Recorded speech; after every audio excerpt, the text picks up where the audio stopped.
This is the history of video games, and it all starts with an electrical or mechanical game, Sega's Gunfight. At that time, this was kind of like the birth of video games, so a lot of video companies were taking inspiration from Sega's Gunfight and creating their own version of a Western shooting game.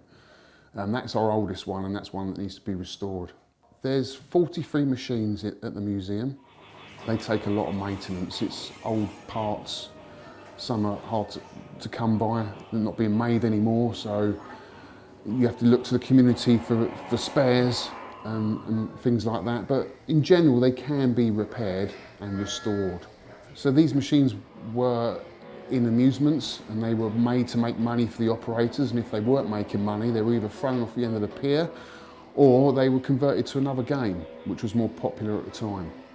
I've been from Southampton to Fife picking up the machines for this museum, all over the country. I've probably clocked up about 5,000 miles collecting these machines.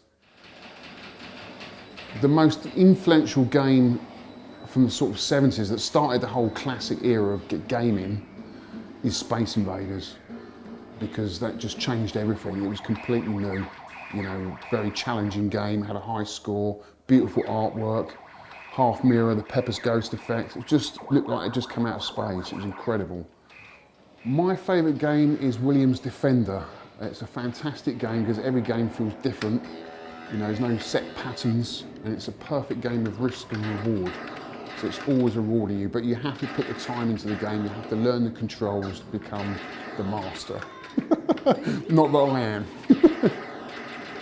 What's so special about playing on these games is you get to compete with your son or your best mate for the high score, and it can be very competitive. It's a great atmosphere to come here, and you get to learn about the history of video games, because from a historical standpoint, they've all got a story to tell. They've all done something different and very pioneering.